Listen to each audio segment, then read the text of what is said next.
Garen and a dragon named Goose. Chapter 8. "Cover me in ashes, Garen?" Arden exclaimed. "How in the mother's name did you increase your spirit energy this much?" Garen's brother lazily walked under the shade of a fire tree, rubbing at his temple. For having only moved 15 paces from the house, he was drenched with what must be sweat, but had the distinct whiff of river wine. Garen was standing like a tree, like he'd been all of the hot and humid morning, Goose curled up by his feet. He didn't feel any different, but it was good to confirm his energy was higher. Maybe he tried to remember what Sam had said cleared a meridian, some meridian that, Brother Arden squinted. It almost hurts to look at you. He slumped against the tree and flicked through his slate, rather awkwardly.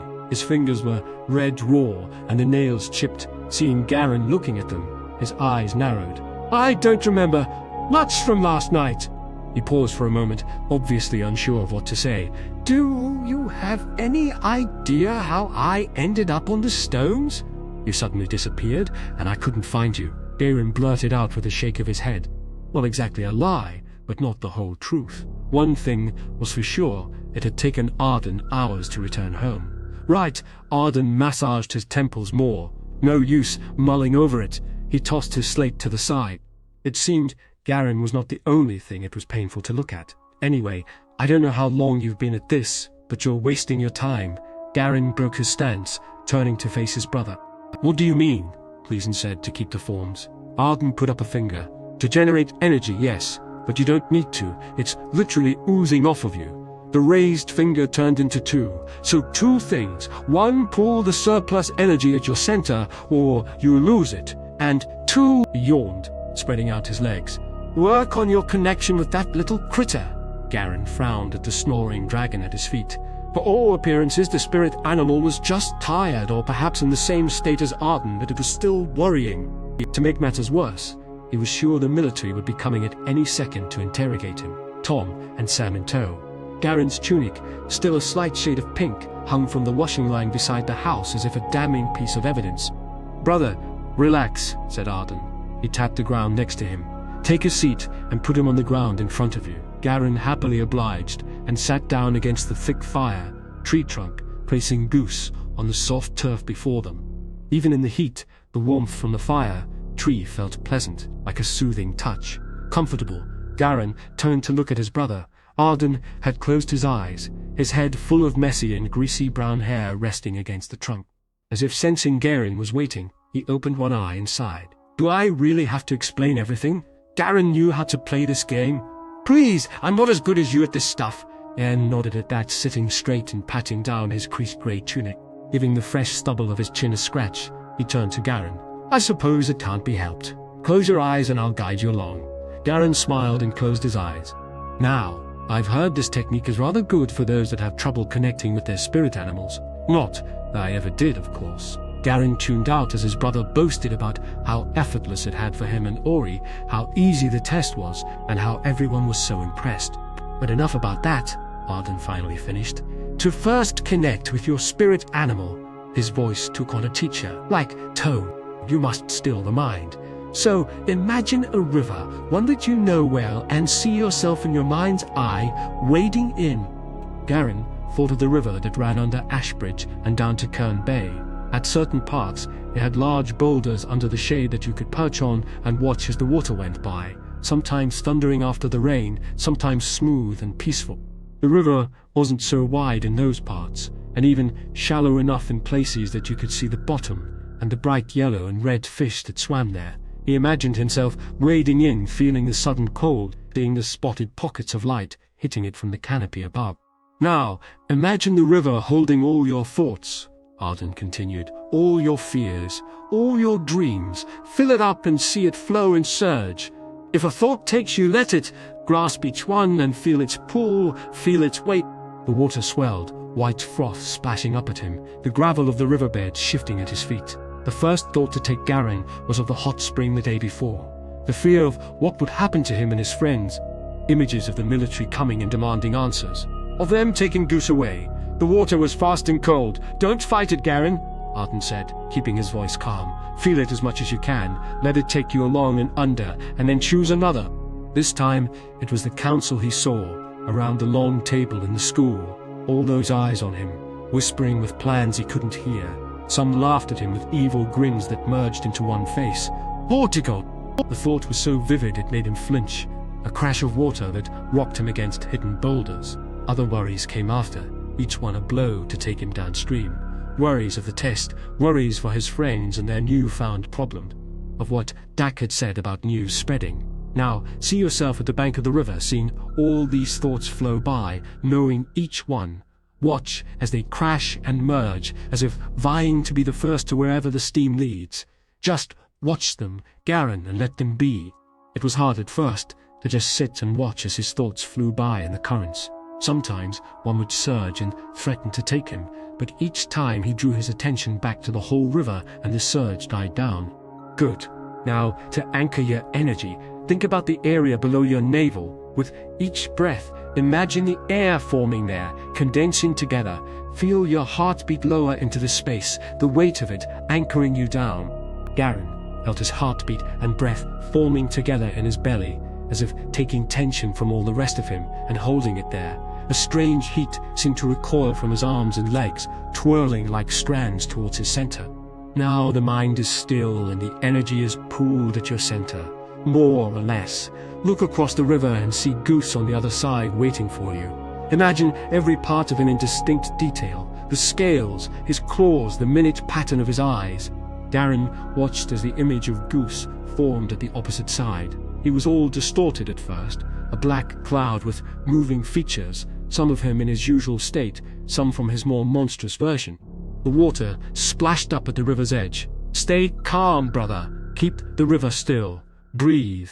Garen collected his focus and tried again. A wing came into view, and then another, scales of his back and his legs. In a few more breaths, Goose finally appeared in full view on the opposite bank. I can see him, Arden, Garen heard himself say, as if his voice was far away. Very good, Garen. Now, think of his very nature and essence. For myself and Ori, it was of wind and freedom, feathers and lightness. Feel that in your center, and with it, reach out towards him. Garen didn't need to think. Across the river, Goose's belly flickered red, as if flames were lighting behind the thick scales, and the grass around him began to darken. Veins of red cracked through the soil, now black, spewing a molten lump of lava into the river. The water fizzed and steamed as the lava hit, black rock forming in its wake. It smelled like a hot spring. Like a mirror, the feeling of heat came to Garen's own center. Looking down, Garen saw the rock blacken and split with glowing veins of red. The river raged against as it hit the water, and Garen felt his anchor waver. He focused back on his breath, but each pull of air burned at his insides. The path of volcanic rock stretching from Goose had stopped halfway, and it was clear what Garen had to do. He pushed through the burning pain, willing the heat into his own blackened path. It crawled forward an inch. Another, the anchor in his core wavered, ready to break. Just a little more, a little. Garen and a Dragon Named Goose, Chapter 8, Part 2. Garen felt something shake him, and suddenly Arden's face replaced Goose and the river, the vision gone. That's enough, brother. Garen's breath was ragged, sweat dripping from his nose. He couldn't even find the air to reply, and his insides were burning. But, said Arden, moving out of the way, look whose attention you have. Goose sat like a cat before Garen, as if awaiting a command, or maybe a treat. He looked fine, completely awake and bright-eyed, his tail softly whipping at his back. And you managed to pool some of that energy, Arden continued, slapping Garen in the back. If you're lucky, it will have expanded your ability to hold it somewhat too. Garen nodded, wiping his brow of sweat. Thanks, Arden. I think I was close, but it's harder than I thought. Well, they can't have everybody learning the ways of magic as easily as me, right? Arden stood and then winced, holding his head. Right then, how about you tell Mother what a good brother I've been and get me back in her favor? I'm dearly in need of healing, and I'd rather not. Fortis landed between Arden and Garen with a few strong flaps of his wings, stirring up dead leaves and twigs. In his beak was a rolled-up note, which he dropped into Garen's lap. The eagle's eyes went from the note to Garen a couple of times in a very deliberate pattern. He then took a look at Goose, and with a flap of his huge wings flew away. Tom's spirit animal, Garen said, seeing Arden's confused expression. Either a very intelligent bird, Arden said, "or Tom is more advanced than I gave him credit for." Garen nervously laughed, scratching the back of his head. "Fortis is just really smart." He fondled the note in his lap, but dared not open it in front of Arden. Arden raised an eyebrow, but thankfully turned away. "I'm heading inside to find Mother." "Well done too." The stillness of the farm was broken by a haunting howl, making Garen's hair stand on end. Arden spun round, eyes searching. Garen felt swirling currents of wind sweep around them. "Garen, get inside," Arden said. Garen stood, scooping Goose into his arms, his heart pounding. A wolf, so far from the southern forests. "Just go, Garen. Hurry." Arden paused, putting a hand to his head. He stumbled once forward, and then fell to the floor, as if a lifeless puppet. A growl froze Garen in place as he moved to help. Slowly, he turned, his heart thundering. Goose pushed his head inside his tunic. A black wolf, almost twice as big as any Garen had ever seen, stalked towards him, its head low, blue eyes fixed. Garen stepped back and tripped on a root, falling to the floor. He tried to get up, but suddenly the wolf was atop him, a huge paw pushing down on his chest, black claws gleaming. The wolf lowered its head towards his neck, its mouth snarling, its breath hot, and then it licked him. Once, its big, coarse tongue covered half of Garen's face twice. Taking in the other side, a third lick landed on Goose, catching on a scale and almost lifting the dragon into its mouth. "Let her get a good taste of you."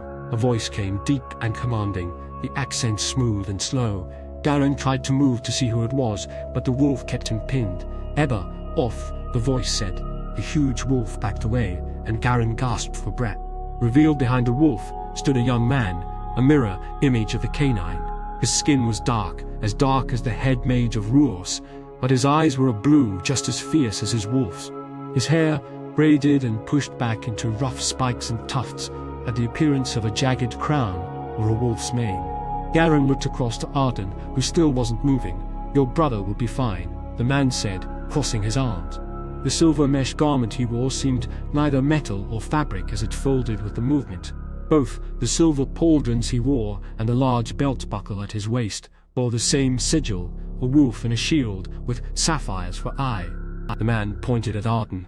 "I expected more of him." "Who are you?" Garen managed to say as he sat up, still eyeing the wolf warily. The man looked straight ahead. "Darius Locke, sorcerer, the light first class South Vivian military. I believe you have met my general." Garen's mouth dropped open. Sorcerer, elite, was the coolest rank in all the military by far. Free, reign to protect Lamina in any way you saw fit, unless called upon by the only two ranks above, commanders and generals. But he looked so young for the rank, perhaps only a year or two older than Arden. South Vivian military meant Orson Vard, Darius nodded, a sharp movement, as if even his chiseled jaw was a weapon. "General Vard has sent me here to protect you." Garen's sky, his tight face and clenched jaw screamed that it was against his will. "Myself from the South Lumian army, along with another from the northern half." Garen looked around, expecting another spirit animal to hit him that was on par with Ebba. Darius shook his head. "Their job is to move and protect from the shadows. For your sake, pray you never lay eyes upon them." Garen gulped and stood up on wobbling legs, Goose still shaking in his arms. "Ebba," Darius called, and the wolf strode to his side. Together they walked to Garen, stepping so uncomfortably close Garen had to crane his neck up. Darius towered over him, at least a head taller than Arden. "Ebba has marked you as part of our pack, Garen, and so I will know everything you do. Where you go, what you eat, who you see and talk to, even what you feel. Everything." He leant down, his eyes boring into Garen's own, his voice a growl. "Do not test me, or you will regret it." Darius leant back up to his full height, and Garen's mind struggled to find anything remotely useful to say. Then something splattered onto the mage's cheek. Then another, gold and yellow, with bits of shell. Darius didn't flinch at all. "Not so cool now, are you, Mr. Big Shot Military Man?" Garen turned to see Zephyr, a basket of eggs at her feet, and Ori and Luna cowering behind her. Her wild blonde hair was a mess, and her grey work clothes, obviously borrowed from Arden, made her look very boyish. "You're lucky I overheard while you're here, or it might have been more than just an egg." Ebba licked a gooey mess running down Darius's face, and the man brushed her away. He stood very still as Ori flapped past to Arden, honking madly in the sleeping boy's face. Well, Darius finally said, flicking the goo from his hand, it is good to see at least one of the Sky family has a fighting spirit. Although I did not expect it to be your older sister. He looked once more down his nose at Garen. I'll be watching. He turned and began to walk down the path between the pens and crops and whistled, a high piercing sound that made Garen's ears ring. After walking a few more paces, he stopped, waiting. Slowly, he turned around. Ebba, come! Ebba was nuzzling her head into Zephyr's neck, and Zephyr was giggling, stroking at the wolf's mane. Garen looked back to Darius, wide-eyed, Arden's words echoing in his head about what had happened with Maya and Goose. It couldn't be the same, could it? Darius saw Garen's confused gaze and his face turned into a scowl. Ebba, come now. The wolf loped to his side, and he disappeared quickly down the path. When Garen turned back to his sister, she was stroking Luna and staring past Garen to where Darius had gone. What a strange man, she said quietly.